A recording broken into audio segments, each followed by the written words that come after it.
Okay, hi everyone. It's exciting to be here on this episode of your favorite podcast, Spill It. And I'm excited to be here. You can tell it's my first time, and I'm here with an amazing lady. Her name is. My name is Onyinye Oguego. See how we do that. Makes sense. Did you hear her name? You want to say it again? My name is Onyinye Oguego. So the second part of her name, like her surname, you get that second part of people's name is what we are going to be talking about on this episode, and it's money. Okay, so you tell me, what's your first encounter with money? I think you know how generally in African or at least Nigerian households where guests will come to the house and then before they leave they would give a little. I mean, it's funny because that doesn't really happen much these days. I feel so sorry for the younger generation, but at least in my time, guests when they're leaving they would give you some small money, say, oh, buy sweets, buy biscuits, and then at that early age my mom would usually ask us to save money. Yes, as far back she doesn't save for you. School. Oh no, she doesn't save for you. She'll ask you to save. Yes, but now I don't know. Maybe I should ask her, but I don't know how she used to know how much you were supposed to have saved. Right? So sometimes she would ask, you're supposed to have maybe 200 naira. She did calculate. What do you use it for? And so when you're able to defend what you spent the money on, if you have done a good job, you get additional money.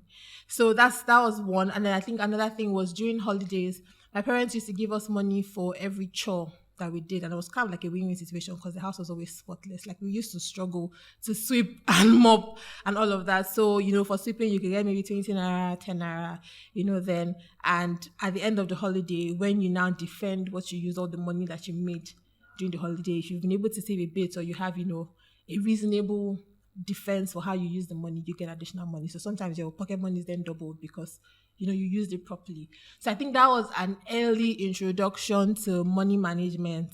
At least at that age, the way to multiply money was use it properly. I know that when mommy comes to check, it's going to get doubled. It's not a Ponzi scheme, but yeah, that was what we were doing. So that was my earliest introduction to both money management, the importance of money. I think like if I was in your house, man, for don't blue.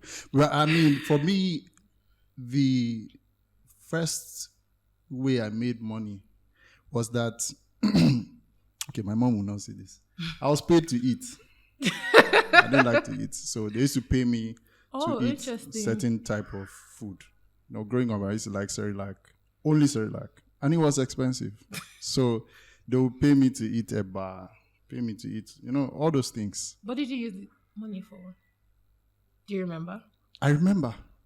Whether I want to say it on national TV is another thing because, okay, there's this game that I used to play. Like, you buy rubber ring, right? And you'll be doing like this. Yes. I was the merchant of that game. I bought rubber ring with my money. I lost everything. I started selling the rubber ring. So okay. I went back, bought some. Since I could not win them, I used to sell it to them. Okay, so that's good. Yeah, I used to make my money back until my mom found out.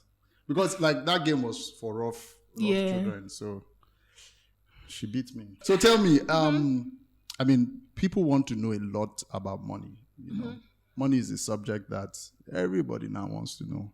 Nobody wants to be a mechanic. Everybody wants to be a baller. So with the experience that you had growing up, how has that formed the person that you are today in terms of money? I think a lot of things feed into our money behavior, money patterns, and money mindsets. And I know that people... money behavior, money patterns, and money mindset. So I know that a lot of people may think that it's cliche, but there's a huge role that your mindset towards money, finances, abundance, provision, plays in how you handle money. There's also that thing of, nurture versus nature. What was your experience growing up? How did you view money? How did people around you view money? I come from a family of entrepreneurs. My mom makes clothes. She's a fashion designer. Generation of fashion designer. My grandmother, my great-grandmother. Why are you not a fashion designer? You how can't do follow the you how money. do you know that I'm a fashion designer? I mean, that was just a stereotype. Exactly. Can you look at it?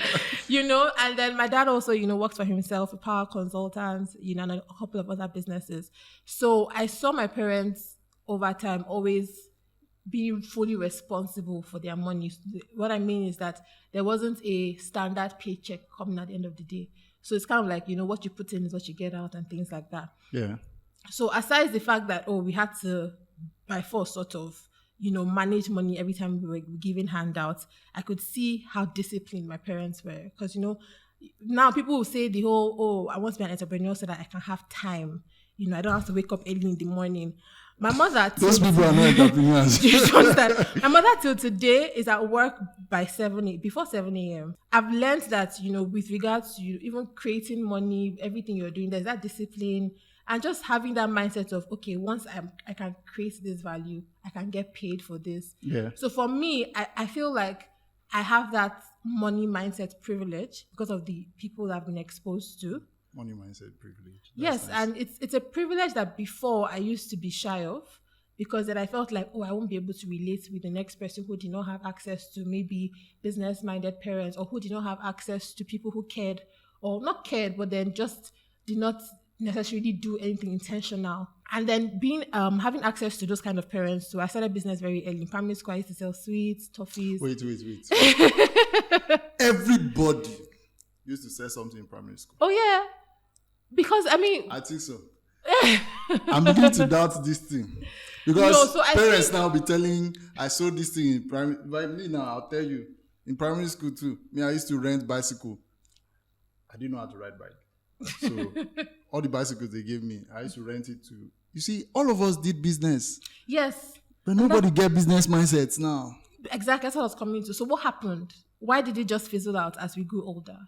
I think that two things, right? And I'll pick up from like something you had said before. There's a book, the producers of this podcast have said we should be recommending books. She's the expert. Me and me tag along. But there's two books I think everybody should read if you want to know about money. First one is Think and Grow Rich. Yes, absolutely. And then second book is The Richest Man in Babylon. Yes. Think and Grow Rich has a concept called auto-suggestion, right? And it's a mindset thing, like you said, the mindset of money. A lot of people want to make money without putting in the work. And then you spoke about discipline and then ethics and all of those things. And other people just don't want to be mechanics, Anything about money, you mentioned discipline, patterns. Money always has those patterns. But along the line, as we grow, influences from other places. So for example, in your home, there was a mindset that was crafted, amidst you and your siblings. As you begin to go to school, you mix with other people with different mindsets, and you begin to drop some fundamentals that you have picked up from your mom or your dad, and that is why some of us were paid to eat, and eventually we don't see how we need to hustle, how we need to keep providing value, like you said. So I think for me, that's what changed. I don't know from your perspective what would have changed, but it's shocking that everybody is so sweet, but now nobody they do business. No, so I think that there's also that bit of, for lack of a better, not responsibility, but people just like that assurance, that consistency, and knowing that at the end of the day, I have a paycheck attached to my name, as opposed to being responsible for the being the one that would give the paycheck. That's something that I know that I personally know someone who started out in her business, was doing well, but at some point she stopped and went back to paid employment. And there's nothing wrong with that, by the way, if that's how you want to play. That's what I was going to come to, right? There's nothing wrong with that. The whole concept of people thinking that, I like your thought, that to create wealth, and I mean wealth, like there's a difference between being rich and being wealthy. Yes, yeah. To create wealth, people think like you must start a business. That's a lie. Why? It's a lie because creating wealth fundamentally is from learning how to manage, money properly. And multiply it, right? Yes, and multiply it. Managing and multiplying it, because you can have your own business and make that money, but they're not necessarily attaining wealthy status because you're not managing it properly. Let me share one quote that I came across recently so that I'll form smart. Let me try and measure up with you. Right. So it said that it's not just about how much you make or how much you can have, but how much you can keep, and how long how much you have kept can keep producing for more, you. yeah. And that's wealth. Yeah. That's something people don't have. People don't have time. So like now, MMM, if they introduce another one, it will work. Yeah, it will always because work. people don't embrace the concept of time in money business, and people don't understand the place of value. Always producing something. So, have you heard of the 3 M's of money? The 3 M's of money, no? I touch Tell you. me. All right, so we learned this concept I learned it a couple of years ago, and I think it's the key to creating wealth. Okay. Right? You remember I had said it's not about how much you make, but how much you can keep.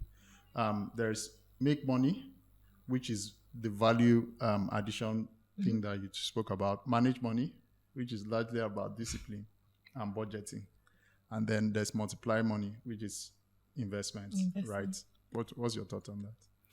Well, I didn't used to call it the 3 M's of money. Nah, don't give it title. Yeah, and actually sounds trendy, 3 M's of money. Makes sense. Another angle. So yeah, But what do you think? yeah, absolutely. That's definitely, you have to make the money first. When you have it, you manage it and then you multiply it. With regards to making money, we already mentioned that, being able to add value regardless of whether you're an entrepreneur or if you're working within, a company or an ecosystem. Then managing money. So a lot of discipline, budgeting, prioritizing. A lot of people, you see somebody who was doing well on a maybe 200K salary, and the person gets maybe a new job, remote job, promotion, whatever, and then bumps up to maybe 500K salary, and all of a sudden the money is not enough for them. But like you were living a good life. They are not eating as cilantro. Do you understand?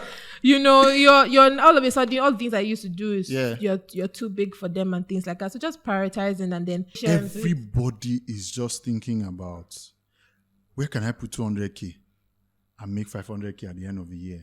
And there's a concept that Warren Buffett has. I mean, he's the king of compounding. Exactly, yes. And wealth is created through compounding. In short, anything great in life is created through compounding.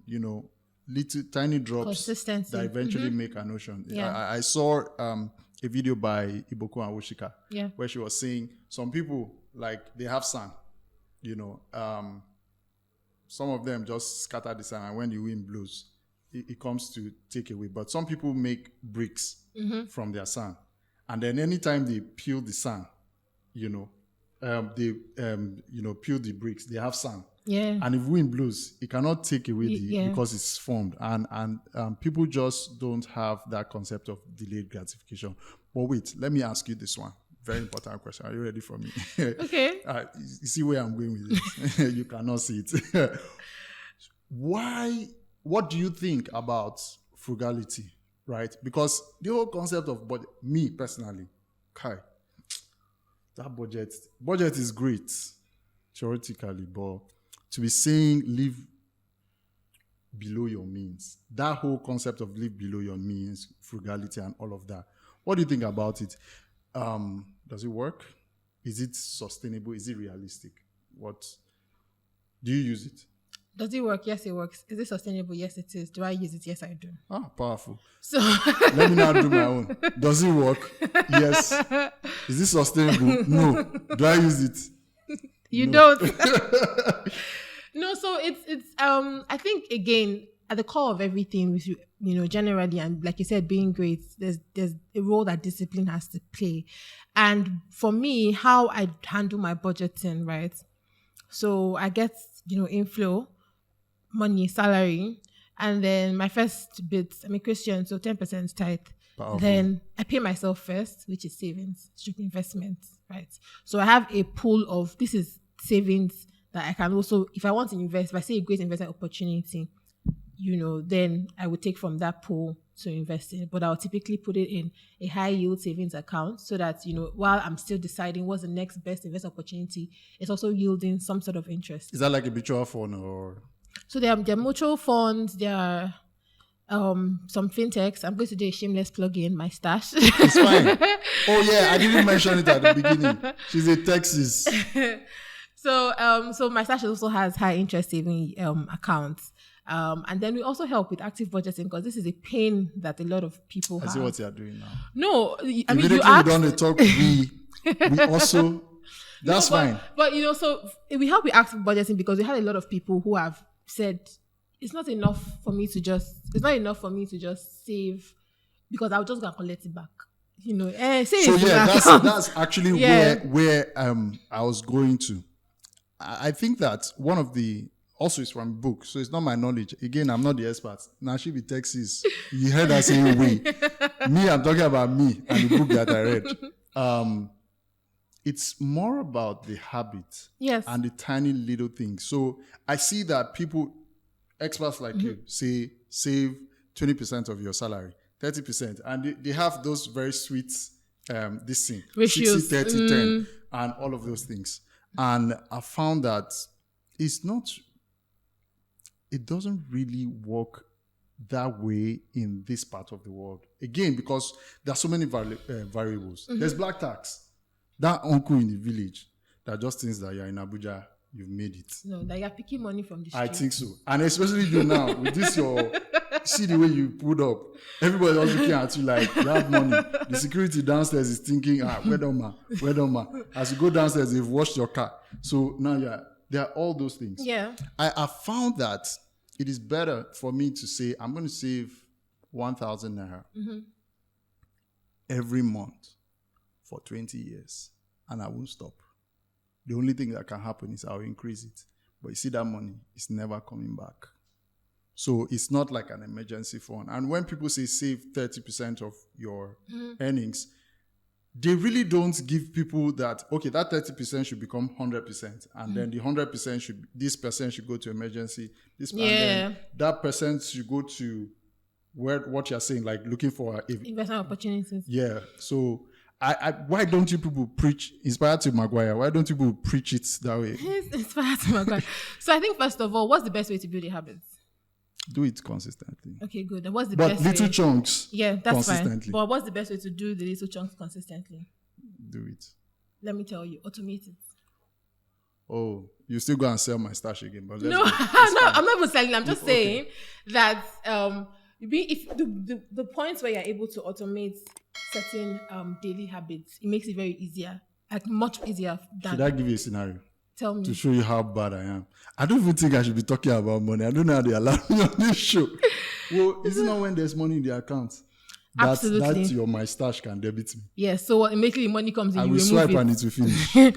No. So and then I think something that's very important to understand with regards to budgeting is, like you said, most of those ratios you see were coined or developed in the Western world, where they also have credit cards. Oh. We don't have that here. Say it again. So we don't have that here. And what I always tell people is know what works for you. I ask, do you know your cost of living per month? I know my cost of living per month. I know how much it would take me to survive for 1 month. No, but in Nigeria, you must add plus or minus. No, everywhere in the world, you have to add plus or minus. But then, because it even helps you. Because when somebody tells me, so I have some of my friends that maybe they get a new job, but they get a job offer, and they're saying, oh, this salary, is it okay? But I'm like, you need to even know your cost of living. If your cost of living is 200K, you have no business taking a job that is 200K. Yeah. Because that's just survival. Like, I literally like, where's the next salary? What of my side hustle? But not everybody has a side hustle. That's even a different conversation on its own. But I feel like one of the important things is when you know, because people don't even know how much they spend on just existing, right? And then when you even do that breakdown, you now realize that maybe this is not necessary. Maybe I should tone down this. Maybe, if you're using Uber to work every day and you realize that, oh my God, I'm spending 150K every month on transport. Maybe I can hitch a ride. It cannot be Abuja. Yes, because anyway, really, but maybe I can hitch a ride with a friend, to cost. So I think just what that exposes, is a lot and shows you how much you're spending. You know how. So I had this friend that told me she had an issue with MTN and she went to their office and I don't know what led to what, and then they printed out like how much she had spent on credit over the years and she wanted to run mad because she had spent millions. At least someone that's never gotten I don't think I'll never ever gotten calculate it. $1 million together in her hand like this, like ever. But she's a millionaire. In credits, I think so. So it just that You point. said in credits. Yes, in credits. I mean, it was just airtime credit. But when she said that, I think that was I had always known about this exercise. I had done it like figurative, like just assumptions. But after that conversation, when I sat down, started printing my bank statements and circling everything else. Okay, so this is where small, and right now in the POS, this is 100 naira here, 200 naira there. They accumulate. 100 times is 10. It's they accumulate. So I think that exercise, and I mean, if you're hearing this, I think that's like one assignment you can take from this. Go back, do your self-analysis and understand what is your cost of living.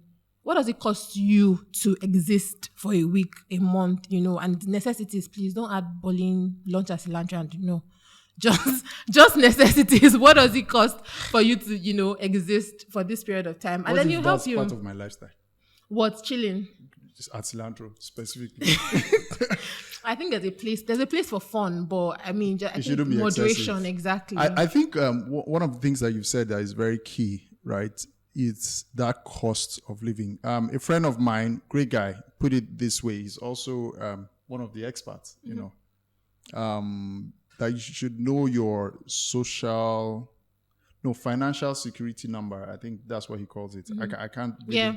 So you must know the number, which is the cost that if I decided to stop working today, I can continue living. How long can I continue living? And then I think it's after that you now start to talk about financial independence, where your passive income covers is your more daily than cost. your expenses. And I think it's something that we never actually pay attention to, and one of the ways that you can quickly track your expenses is your bank app. Very simple. Just go there, track what you spent on fuel, what you spent fuel they chop money. I think the banks even make it easy because at the end of every month they send you your statements. You be big woman now. They know you do it for me. No, they send it's in your email. It's in your email. I don't. Okay, but I don't open it.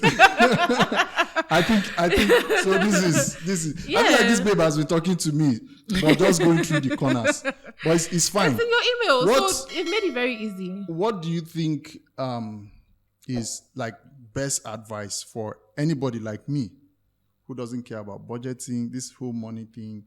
The only thing I like is credit alert. After that, it's complete. What advice will you give me, like, to start and eventually be $10 one day? First of all, I don't think that you don't care about budgeting. I think that the difficulty required with being disciplined and consistent in budgeting is what has made you give up. So everybody cares about budgeting. They just feel like it's just too hard. So when I blow, I will budget. I think but so. If you did not budget when you were not blowing, You cannot blow. You cannot blow. It's much more difficult for you to blow. And even when you do, you most likely will not even manage money properly because then you're just thinking of all the fancy things that automatically want to buy. What would I say? It's we've already given the first assignment. Understand your cost of living. What do you need? Per month, per week, all of that. Understanding your priorities and your wants. If you're a Jai person and you know that you want to be going to KJ, Cilantro, wherever every week, every weekend, budget for it. I think a very unclear part will be black tax because you can't really budget for black tax. Oh, you can. Somebody shared a tip with me some years ago. Have a budget for charity. That's black tax, right? Oh, yeah. When you exceed it, put the person in the next month. And I learned this from my pastor. They will not die. People are programmed to always find a way, right? And all those things are emotions, right? I actually think that we should take care of our people, family and all of that. But it should not, if you go broke, you can't help them.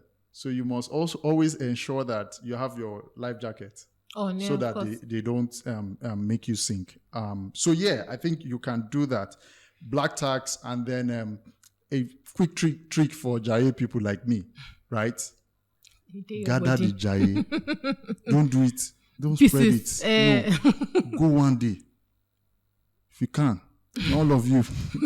Spend all that money in one day. They will think you are balling. And then go. Next month, you come back. Next month. If you do it you wash plates. So I think that's the trick I learned. Just instead of going to spend 20,000, if you can, spend 80,000 at once. See it. You may not even finish spending 80,000. You will find out. Yeah, you probably have change your to brain roll will be over. telling you you're mad. Probably have change to roll over to next So month. for all the grandpa boys, that's my advice to you. Don't do it at once. Gather it. The babes like it.